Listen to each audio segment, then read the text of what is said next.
जय हिंद दोस्तों, आपका स्वागत है हमारे YouTube चैनल गोल्डन चांद 003 पर। आप अच्छे होंगे, मस्त होंगे, स्वस्थ होंगे और उम्मीद है आपकी पढ़ाई भी अच्छी चल रही होगी। आज हम आपको कराएंगे प्रस्तावना क्लास 5। क्लास 4 में हमने प्रस्तावना के बारे में आधा बता दिया और बाकी जो रह गए इस क्लास में कंप्लीट करा देंगे आपको। ठीक है। इंसान सफल तब होता है जब वो दुनिया को नहीं बल्कि खुद को बदलना शुरू कर देता है।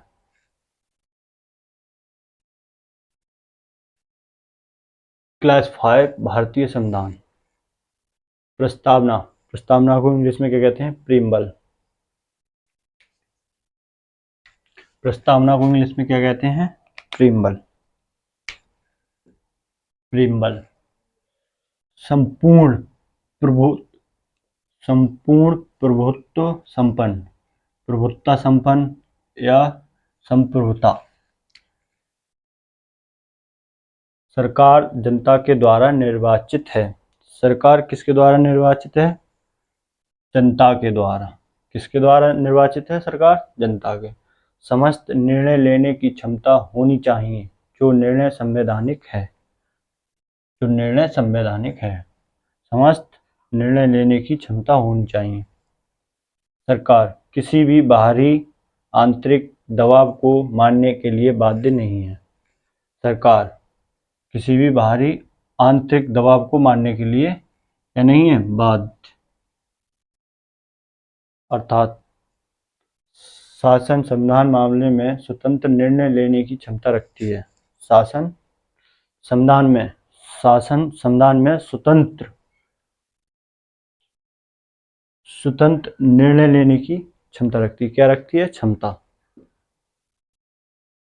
समाजवादी भारत में समाजवादी से आज से लोकतांत्रिक समाजवाद से है। किससे है? लोकतांत्रिक समाजवाद से।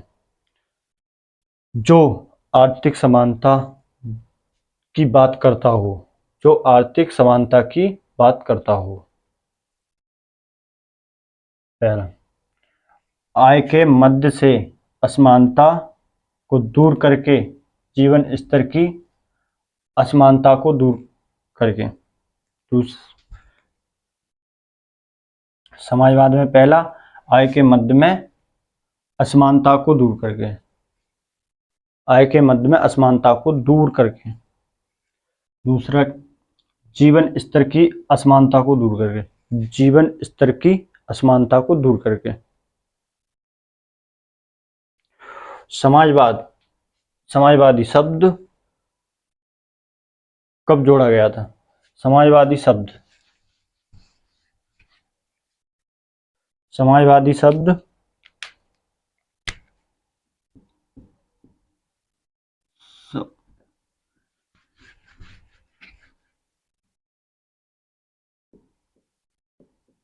समाजवादी शब्द 42वें संशोधन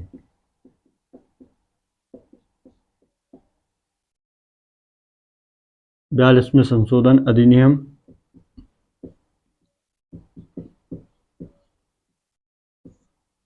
1976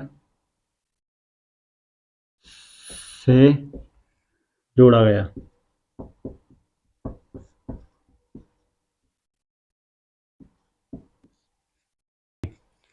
समाजवादी शब्द 42वें संशोधन अधिनियम 1976 से जोड़ा गया है।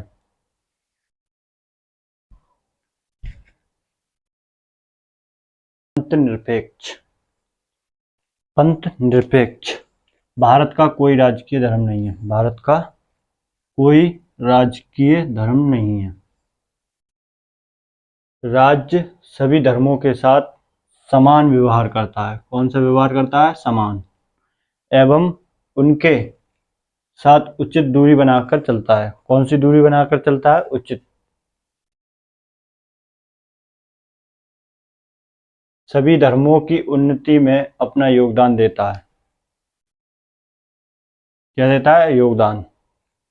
सभी धर्मों की उन्नति में अपना योगदान देता है। पंथ निरपेक्ष शब्द 42वें संविधान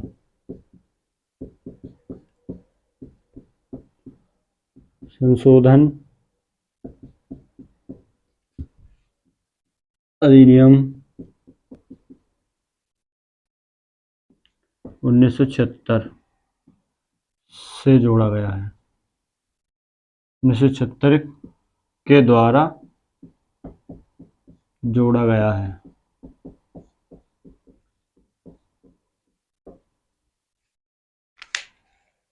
पंथनिरपेक्ष शब्द 42वें संविधान संशोधन अधिनियम 1976 के द्वारा जोड़ा गया है। लोकतंत्रात्मक विधि का शासन, विधायिका, कार्यपालिका, न्यायपालिका।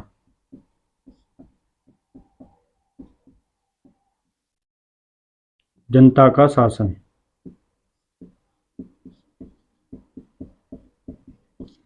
लोकतंत्रात्मक में क्या है? विधि का शासन, विधायिका, कार्यपालिका, न्यायपालिका और जनता का शासन। फिर से रिपीट करते हैं। पंथनिरपेक्ष, भारत का कोई राजकीय धर्म नहीं है। राज्य सभी धर्मों के साथ समान व्यवहार करता है एवं उनके साथ उचित दूरी बनाकर चलता है। सभी धर्मों की उन्नति में अपना योगदान देता है। पंथनिरपेक्ष शब्द 42वें संविधान संशोधन अधिनियम 1976 के द्वारा जोड़ा गया है। लोकतंत्रात्मक में कौन क्या आता है? विधि का शासन, विधायिका, कार्यपालिका, न्यायपालिका, जनता का शासन।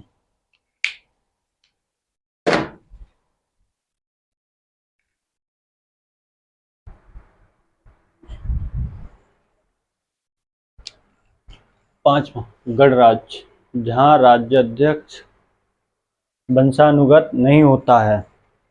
जहां राज्य क्या नहीं होता है? वंशानुगत नहीं होता है। जनता के द्वारा प्रत्यक्ष अप्रत्यक्ष रूप से निर्वाचित होता है। जनता के द्वारा प्रत्यक्ष और अप्रत्यक्ष रूप से निर्वाचित होता है। क्या होता है? निर्वाचित होता है। हेड ऑफ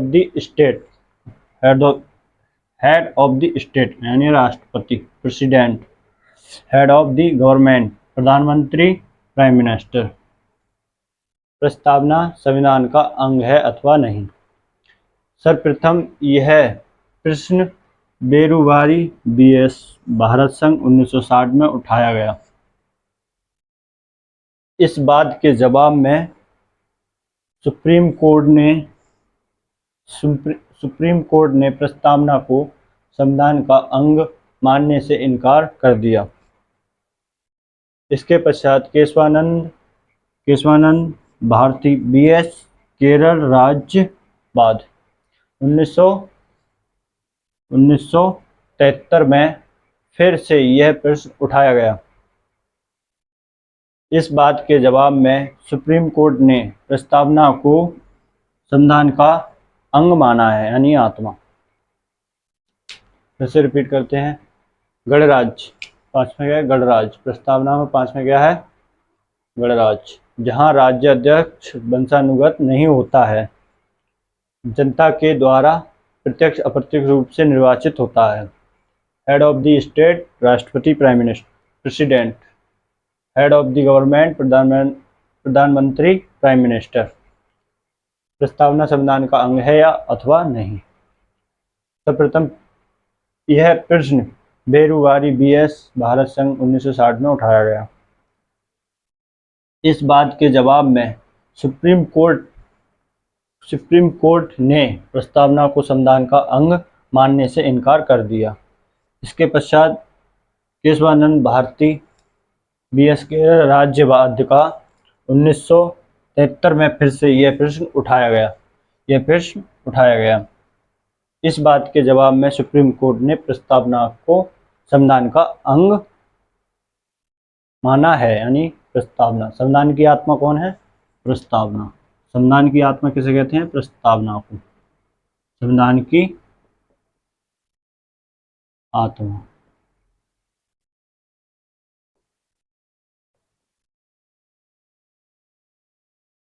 आत्मा किसे कहते हैं? प्रिमल यानी प्रस्तावना को। उम्मीद है हमारी वीडियो आपको अच्छी लगी होगी, ज़बरदस्त लगी होगी, मस्त लगी होगी। और हमारी वीडियो लाइक शेयर सब्सक्राइब करना ना भूलें।